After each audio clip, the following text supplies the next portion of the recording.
কৰ্মচাৰী আৰু পেঞ্চনাৰসকলৰ কাৰণে তিনিটা গুৰুত্বপূৰ্ণ আপডেট আছে আৰু সেই আপডেটটো আমি দিবলৈ চেষ্টা কৰিম। প্ৰথম আপডেটটো আপোনালোকে দেখিছে ইয়াতে। সেই আপডেটটো হৈছে ইয়াতে office of the mission director national health মিছনৰ ফালৰ পৰা আহিছে আৰু ইয়াতে দৰমহা বিল প্ৰস্তুতকৰণক লৈ পেলাই আহিছে খবৰটো।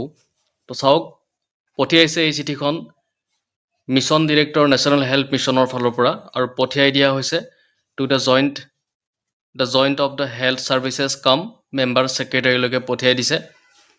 ছাবজেক্টটো চাওক, regarding attendance and performance of employee under the national health mission Assam during the period of recent এজিটেশ্যন।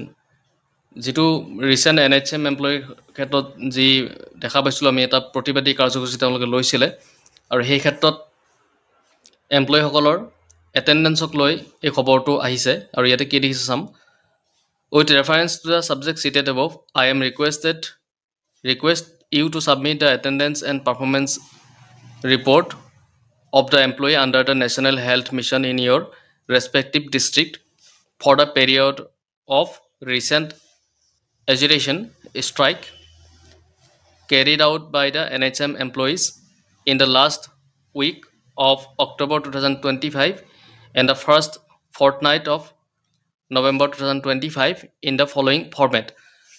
ইয়াতে যি NHM এমপ্লয়ীসকলৰ দ্বাৰা যি ষ্ট্ৰাইক কৰা হৈছিলে আৰু সেই ষ্ট্ৰাইক আপোনাৰ অক্টোবৰৰ লাষ্ট উইক আৰু নৱেম্বৰৰ ফাৰ্ষ্ট উইকত যিখিনি ষ্ট্ৰাইক কৰা হৈছিলে, সেই ষ্ট্ৰাইক কৰাৰ ক্ষেত্ৰত প্ৰতিজন এমপ্লয়ীৰ তেওঁলোকৰ কিমান দিন কাম কৰিলে, কিমান দিন তেওঁলোকে কাম নকৰিলে, সেইখিনি ইয়াতে চাওক ফৰ্মেটটো দিছে। Name of the employee, designation health institution, name of the non working day আৰু number of the non working day দিছে আৰু number of the partially working day, আধা দিন কিমান কাম কৰিছে বা সম্পূৰ্ণকৈ কিমান কাম কৰিছে, এই গোটেইখিনি ফৰ্মেটত বিচৰা হৈছে।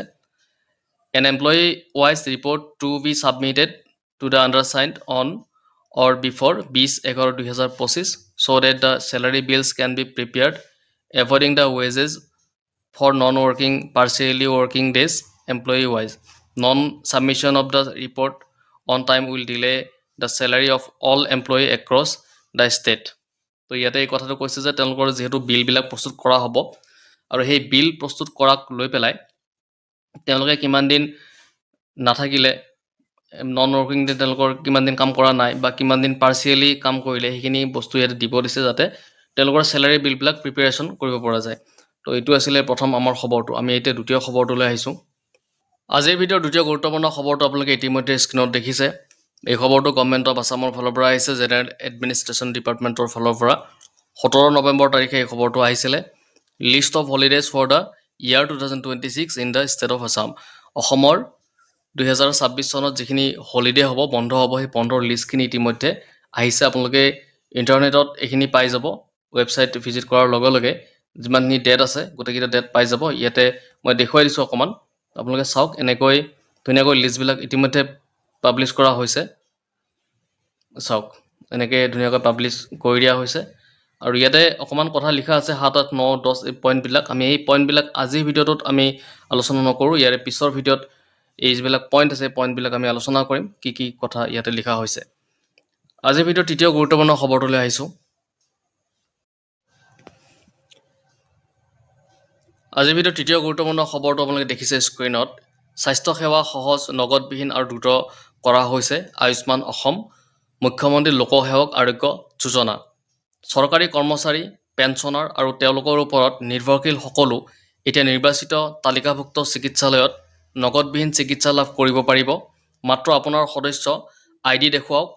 কোনো নগদ ধন নালাগে, কোনো কাগজ পত্ৰ নালাগে, কোনো পলম নহয়। তো দেখিছে আপোনালোকে, কোনো ধৰণৰ আপোনাৰ নগদ ধনো নালাগে, কোনো কাগজ পত্ৰৰ দৰকাৰ নাই। আপোনালোকে খালি ID-টো দেখুৱাব লাগিব, যিটো আপোনাৰ MMLSAY পৰ্টেলত গৈ এতিয়া ইয়াতে দেখিছে পঞ্জীয়ন কৰিবৰ কাৰণে https://mmlsay.assam.gov.in এই যিটো ৱেবছাইট দিছে, এই ৱেবছাইটত আপোনালোকে কৰিব লাগিব পঞ্জীয়ন। কেৱল অসম চৰকাৰৰ কৰ্মচাৰী আৰু পেঞ্চনাৰসকলৰ কাৰণে এই খবৰটো আহিছে, নগদবিহীন সেৱাৰ কাৰণে। তো দেখিছে, এইটো এটা বহুতে ভাল খবৰ কৰ্মচাৰীসকলৰ কাৰণে বা পেঞ্চনাৰসকলৰ কাৰণে। আমি আজিৰ ভিডিঅ'ত 3টা গুৰুত্বপূৰ্ণ খবৰ দিলোঁ। পৰৱৰ্তী ভিডিঅ'ত আমি অন্য ধৰণৰ খবৰবিলাক আনিবলৈ চেষ্টা কৰিম। আপোনালোকে চেনেলটো ছাবস্ক্ৰাইব কৰি ৰাখিব এনেকুৱা ধৰণৰ খবৰবিলাক পাই থাকিবৰ কাৰণে।